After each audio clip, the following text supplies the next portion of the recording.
Welcome and good morning. And thank you once again to the Jazz Ensemble. We're here gathered at the Unitarian Universalist congregation at Shelter Rock to worship together. I'm the Reverend Dr. Natalie Fenimore. I'm joined in ministry here with the Reverend David Carl Olson and today's worship associate, Iris McKenna. Whether you are a visitor, a newcomer, a longtime member, you are welcome here. Wherever you are on your spiritual journey, you are welcome here. We are, in this community, seekers. We value diversity. We embrace the wisdom found in the faiths and cultures of the world. We use our minds and our open hearts to explore the meaning and mystery of life.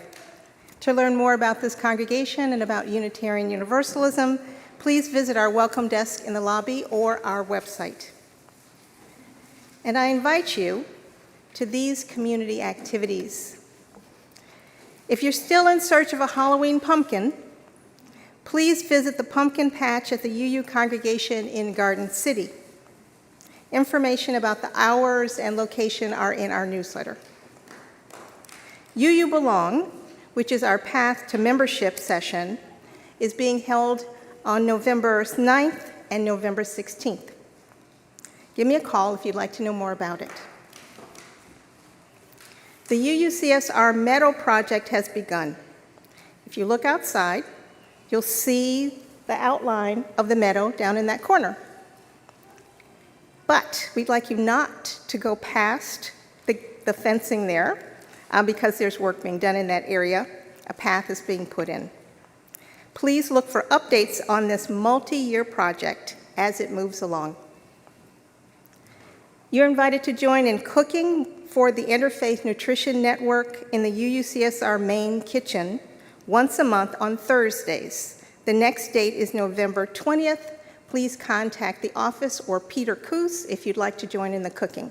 It's a lot of fun, and the cooking is just horrible for the staff because we can smell the food coming down, and we're not eating it. So I invite you to come and irritate us by doing this good work. Next Sunday, November 2nd, there's a congregational meeting. I hope you will all be present, but also note that it is a day of a time change. So you may come to the meeting early, on time, or late, depending on how you have paid attention to the time change. Today, after worship, there is a Bylaws Committee listening session in the Art Gallery at 12:30. And, as always, please join us for lunch in the social hall. And now, let us worship together.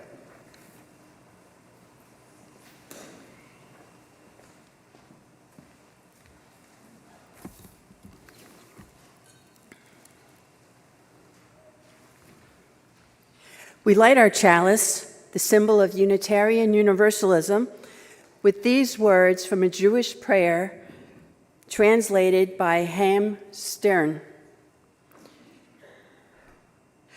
I am afraid of things that cannot harm me. I know. I yearn for things that cannot help me. And I know it. Thank you. What I fear is within me, and within me, too, is what I seek.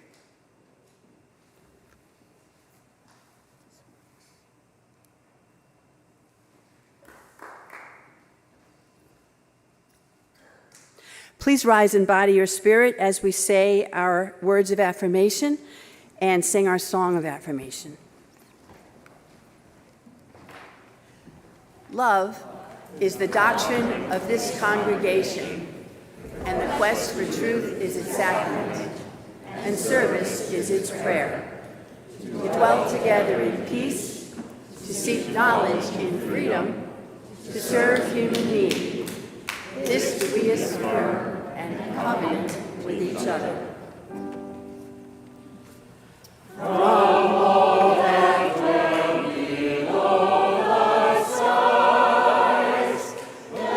Songs of faith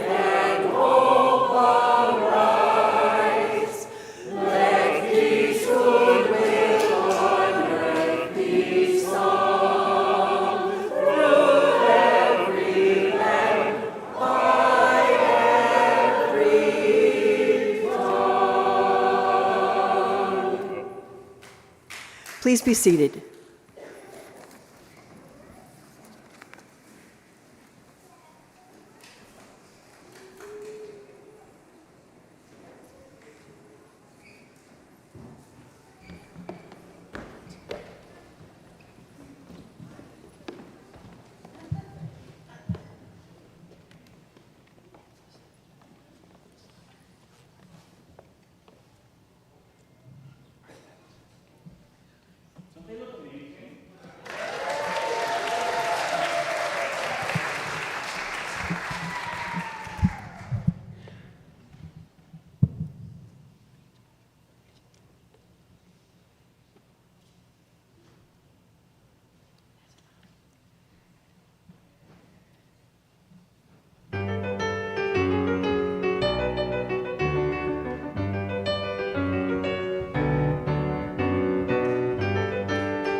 Happy Halloween, everyone. Let's hear it for the Young People's Choir.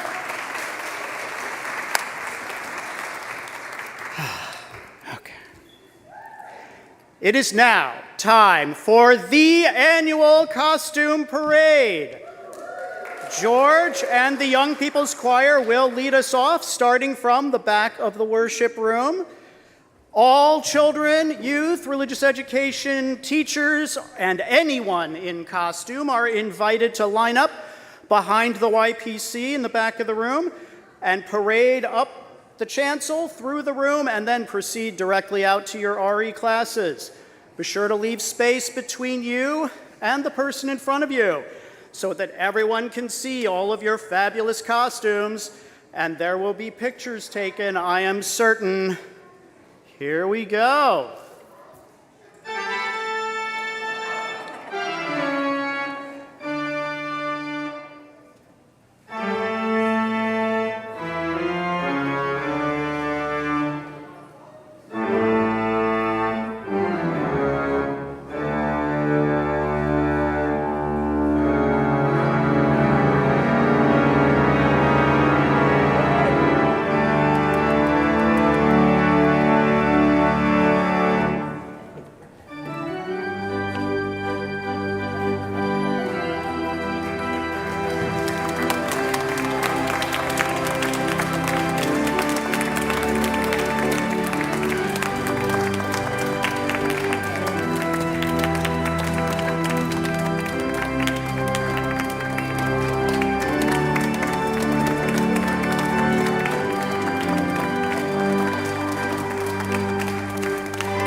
Every month during worship, we share an opportunity toward living our Unitarian Universalist values in the world by acts of generosity to bring positive change. This Sunday, we are invited to support the Church of the Larger Fellowship, CLF. The Church of the Larger Fellowship is a Unitarian Universalist congregation with no geographical boundary, serving over 3,700 members globally. 1,800 of them are incarcerated in the United States. Your weekly or monthly contribution helps sustain this network of religious liberals committed to by providing prison ministry and working for justice. On the screen, hopefully, there are ways to give that's also in your order of service.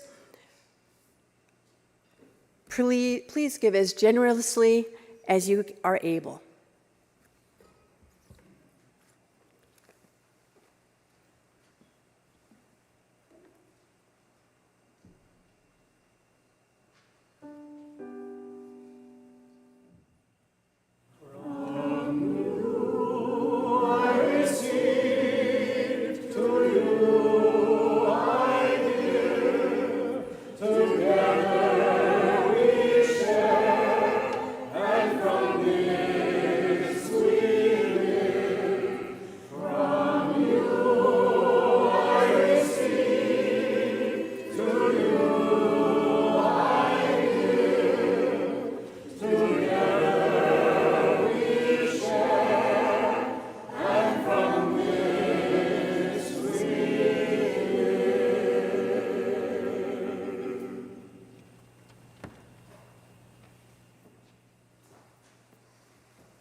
I now invite you to a moment of silence, meditation, or prayer. I ask you to hold in your heart these words from Anne Frank. I feel the suffering of millions, and yet, if I look up to the heavens, I think that it will all come right, that all this cruelty will end, and that peace and tranquility will return again.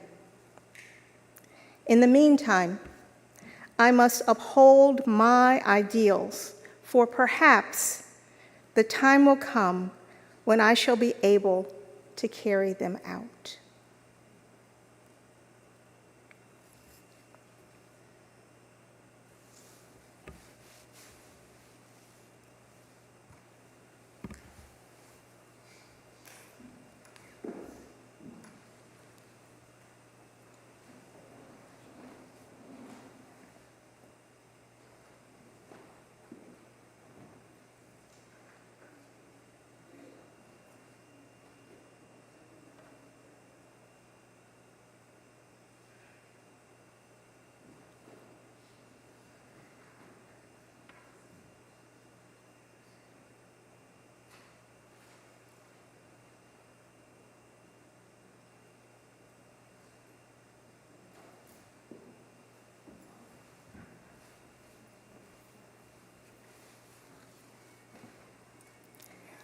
And now, as the Spirit moves you, I invite you to light a candle of joy, of sadness, of memory, or of hope.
Please remain seated as we sing hymn number 1012 in the Teal hymnal, When I Am Frightened.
These are the words of Maya Angelou.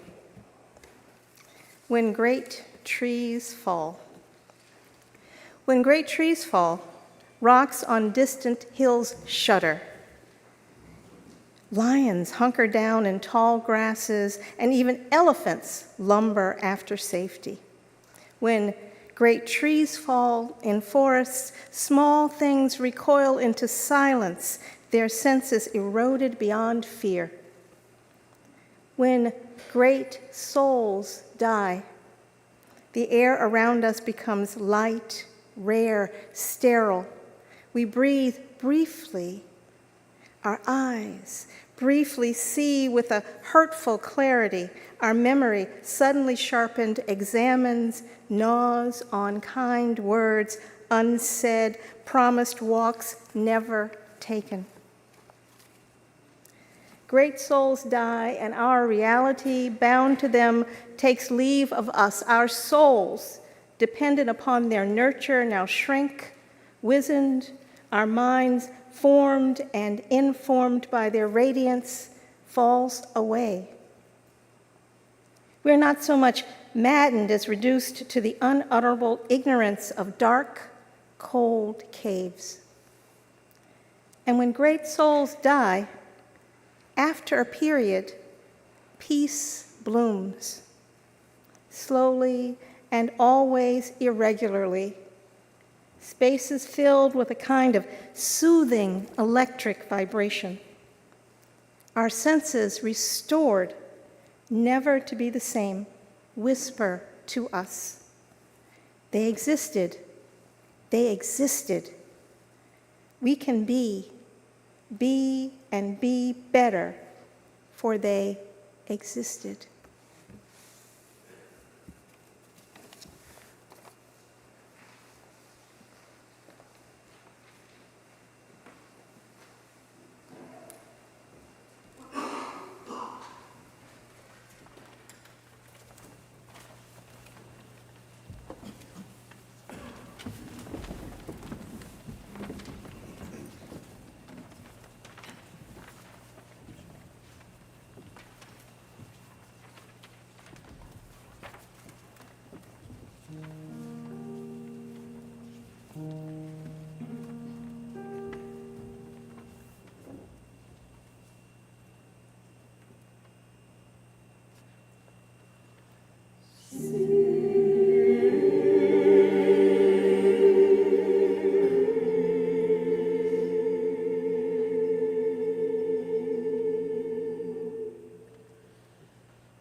Thank you to the choir. It's beautiful. Speaking of the choir, you may know this, but our choir gathers religiously on Thursday evenings to join in community and as a sideline to practice the musical offerings for Sunday worship services. I invite all of you to consider joining them. They're great to hang out with. Now, 2 Thursdays ago, I was here in the building when they finished their rehearsal at 9 p.m. I came up from my office to this worship room where they were saying their goodnights to tell them that we had somehow blown a fuse or something because there were no lights in the parking lot or down the driveway. It was completely dark. It was actually very dark out there. And I was worried about sending them off into the darkness. There are obstacles out there in our parking lot, curbs, uneven walkways, and the like. And the narrow driveway turns a bit. It's hard to see in the dark. Luckily, it's not the season for the parking lot nesting geese, because those geese can get very aggressive. Then, of course, someone said to me, "Oh, everyone has a little flashlight in their pockets these days on their cell phones." Thus, another moment for me to contemplate my aging. No one was hurt, and everyone came back this last Thursday, and the lights came back on to greet them. But that dark evening stayed in my mind. It reminded me of an experience I had in a dark skies area, a place away from light pollution by cities. In that time, it was so beautiful and so dark, darker than I could have ever imagined the sky to be. The stars seemed to come down from the heavens closer to me in that darkness, down to the earth from the sky. And it was possible for me to understand in that moment the ancient stories of constellations and gods. Because it was only that starlight shining. It was only that starlight shining to light the way for our first ancestors. I think we have forgotten. And later, for our ancestors, there was the campfire, the huddling together against the dark.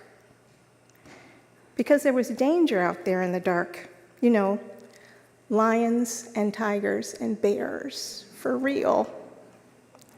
There was this darkness, and there was fear. There still is danger, and there still is fear. We humans, we modern people, have our flashlights, and we have mastered the dark.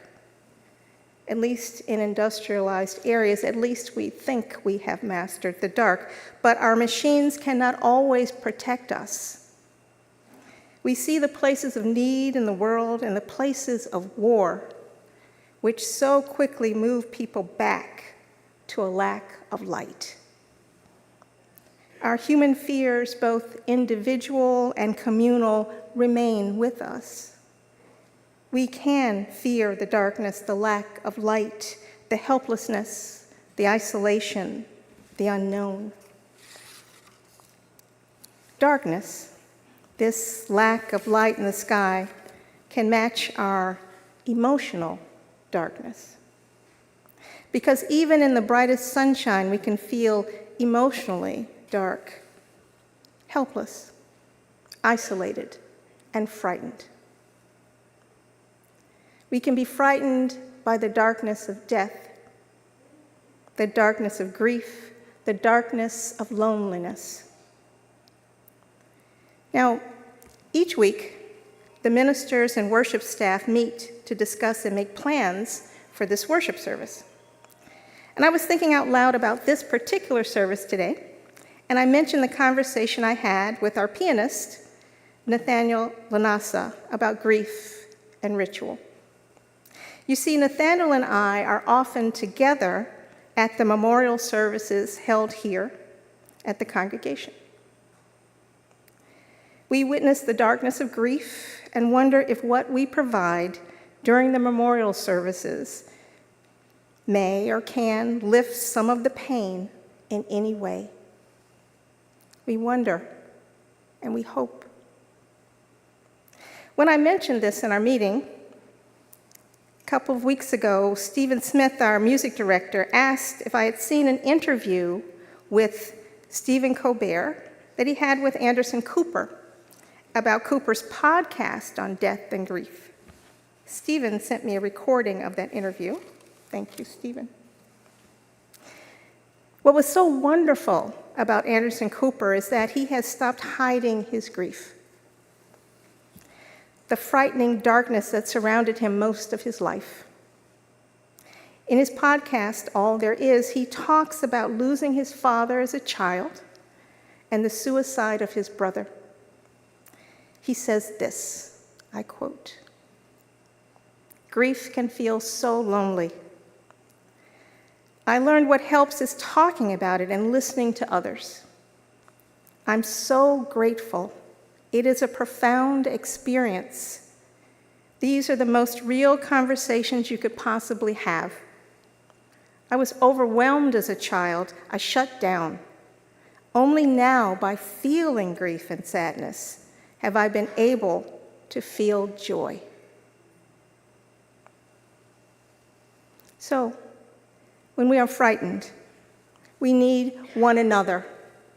When we are frightened, we need our community and we need its rituals, the rituals of funerals and memorial services, of burials, of the gathering together, the bringing of food and the telling of stories.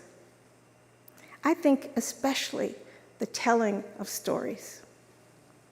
As Tim O'Brien has written, stories are for joining the past to the future. Stories are for those late hours in the night when you can't remember how you got from where you were to where you are. Stories are for eternity. When memory is erased, when there is nothing to remember except the story. When we are frightened, we can come together and share our stories. We can gain comfort from one another. We can gain comfort from knowing that we are part of human connections. We can gain strength knowing we are not alone. We can gain strength knowing that others have come through the darkness and found their way again to the light. In this time of the year, as we approach the darkness of winter, shorter days, longer, deeper, darker nights, many cultures and many faiths look for ways to push back against the darkness. Many find themselves drawn to commune with the ancestors or the spirits to seek the survival wisdom of those who have come before. We have just finished celebrating Diwali. The Hindu, Sikh and Jain, and some Buddhists celebrate it as the victory of light over darkness, the victory of ignorance, of knowledge over ignorance, the victory which we can contain and hold in community. All Saints' Day, All Souls' Day, Day of the Dead, so many ways in which we have embraced ritual to move past the darkness and fear. In the Catholic tradition, All Saints and All Souls Days honor all the faithful who have come before and the continued communion with them. There is prayer for those who have died and a reminder of our own journey towards eternal life. It is a time for deep spiritual reflection on the mysteries of death. And when praying for the souls of the dead, we also know that when we die, there will be prayers for us too. ancestors, and ritual to push back at the darkness and the fear of death. Indeed, Halloween, Old Hallows Eve, is an opportunity to challenge death and fear, to deny its dominion, to laugh at it. It began as a Celtic celebration, which survived both the conquest of Britain by the Roman Empire and the advent of Christianity. For the Celts of ancient Britain, Halloween is a time of the coming winter and a time when the veil between the living and the dead is very, very thin. A time when it is easier to access the wisdom and protection of the ancestors. However, there's also acknowledgement that some of the spirits who come to earth might be evil spirits, as there were evil people in life. So costumes were worn to disguise yourself from that. And as is the case in many opportunities to dress up in public, by dressing up in a costume, we are reminded that in the end, everything we wear, everything we have, is passing. The wealthy may wear the costumes which signify importance, but no costume will enable them to escape the fear and death which comes to all of us, regardless of our wealth or social status. Yes, everyone will come to be frightened. During the celebration of the Day of the Dead, Dia de los Muertos, an ancient Mesoamerican and Aztec ritual, it celebrates death as a part of the life cycle. The souls of the deceased loved ones visit us. They are honored not with mourning, but with a day of joyful celebration of life and death, with rituals of remembrance. These are community celebrations. Families visit cemeteries, build ofrendas, altars in remembrance. These rituals have survived the arrival and colonization of the Spanish and the imposition of Catholicism. So we fast, we feast, we party, we scare each other and ourselves. We allow ourselves to look our fears in the eye and try to make peace with them when we are frightened. And we will be frightened. Frightened by life and death, frightened by the human experience, frightened. We are in need of one another. We can be of comfort to each other through ritual, through telling our stories. We can know that we are not in darkness when we are not alone.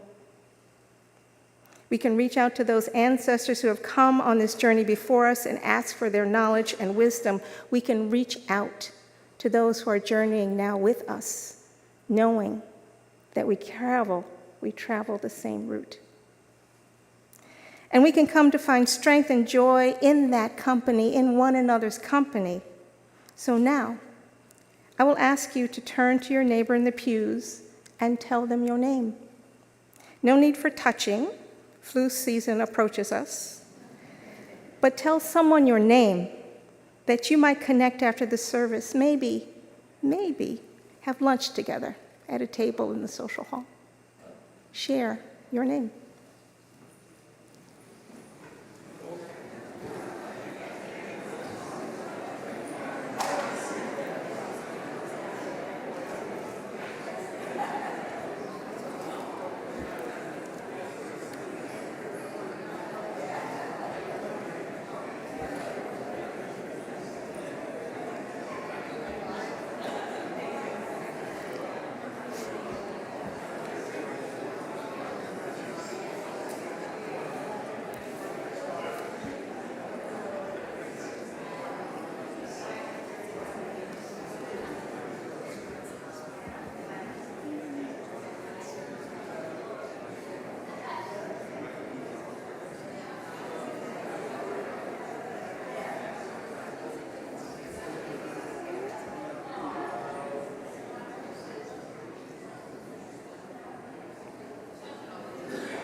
And so, you may now know one more person to turn to when you're frightened.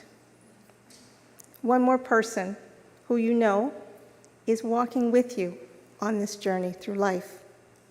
One more person who is a light in the darkness. I end with these words by Alfred Lord Tennyson. Though much is taken, much abides. And though we are now that strength which in old days moved heaven and earth, that which we are, we are. One equal temper of heroic hearts, made weak by time and fate, but strong in will to strive, to seek, and not to yield. May it be so. Blessed be.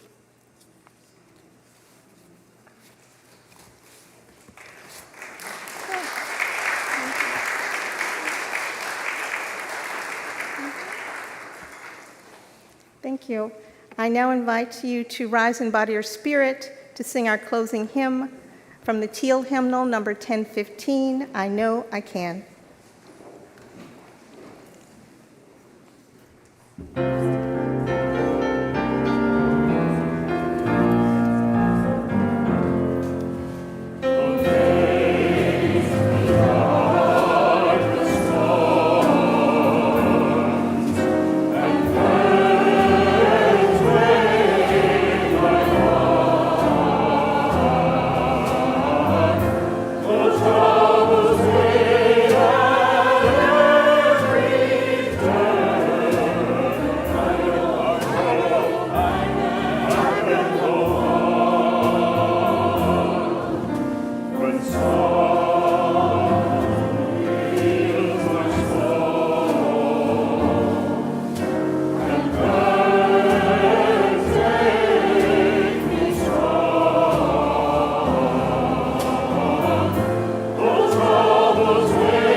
O sun, moon, stars, our other relatives peering at us from the inside of God's house, walk with us as we climb, naked but for the stories we have of each other. Keep us from giving up in this land of nightmares, which is also the land of miracles. We sing our song, which we've been promised has no beginning and no end. We extinguish our chalice, but not the light of truth, the warmth of community, or the fire of commitment. These we carry in our hearts until we are together again. Please be seated for the postlude. Thank you.